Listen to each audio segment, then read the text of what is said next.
North, आज जो हमारा टॉपिक होगा वो नॉर्थ के माउंटेन होगा। क्या होगा? नॉर्थ के माउंटेन। तो सर्वप्रथम हम हिमालय की बात करेंगे।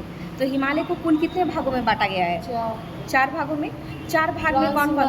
जी, great Himalaya, okay, middle Himalaya, okay, Shivalik Himalaya. ठीक उसके है। बाद में plate of Ganga, plain of Ganga या गंगा की मैदान मैदानी होगा। के क्षेत्र तो में पाया ट्रांस जाता हिमालय, है। ग्रेट हिमालय, मिडिल हिमालय, शिवालिक हिमालय और प्लेन ऑफ गंगा है।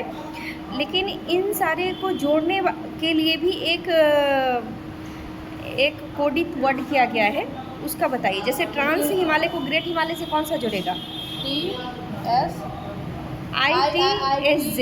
ITSZ। इसका फुल फॉर्म पर भी हम लोग डिस्कशन करेंगे, लेकिन पहले शॉर्ट फॉर्म भी जानते हैं। ग्रेट हिमालय और मिडिल हिमालय को कौन जोड़ेगा?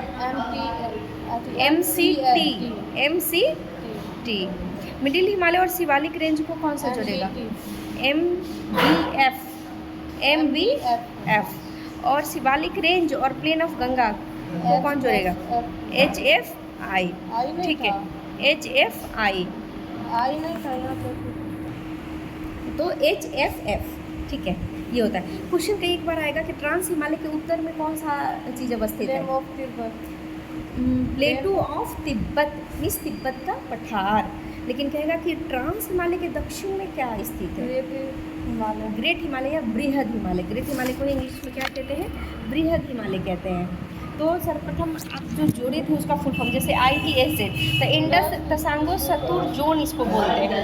MCT यानी मेन सेंट्रल थ्रस्ट। MCT का फुल फॉर्म क्या हुआ? Main central thrust. फिर MBF तो मेन बाउंड्री फॉल्ट। क्या होगा? Main boundary fault.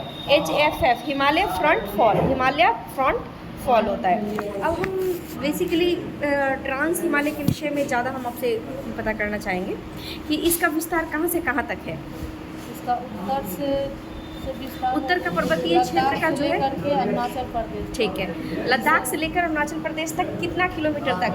ये 500 किलोमीटर उत्तर से नहीं, 2500 किलोमीटर स्क्वायर इसकी पूरी लेंथ हो गई। लेकिन पश्चिम की चौड़ाई कितनी है? 500 किलोमीटर। और पूरब की चौड़ाई 200 किलोमीटर। Very good. तो इस तरीके से आप ट्रांस हिमालय को भी 2 भागों में बांट सकते हैं। जैसे नॉर्थ का तो प्लेटो ऑफ तिब्बत यानी तिब्बत का पठार, और साउथ में हो जाएगा ग्रेट हिमालय, मीन्स बृहद हिमालय। अब माउंटेन रेंज जो पहाड़ का है उसको हम देखते हैं। तो पहला क्या हो जाएगा? काराकोरम, दूसरा लद्दाख रेंज और तीसरा जास्कर रेंज। अब देखिए, काराकोरम रेंज और लद्दाख रेंज को जोड़ने वाले जो रिवर है उसको श्योक रिवर कहते हैं। उसको क्या कहते हैं? श्योक रिवर। और जो लद्दाख रेंज और जो जास्कर रेंज है उसको इंडस रिवर। इंडस रिवर को हिंदी में कहते हैं सिंधु नदी। और जो श्योक नदी है ना, वो सिंधु नदी की ही सहायक नदी है। तो क्वेश्चन आता है प्रैक्टिस में, या फिर आपका क्वेश्चन इस तरीके से पूछा जाता है एग्जाम में कि लद्दाख से जास्कर जाने के लिए किस नदी को हमें पार करना होगा? तो सिंधु नदी या इंडस रिवर। अगर इंडस रिवर भी आपको देकर के फंसा सकता है।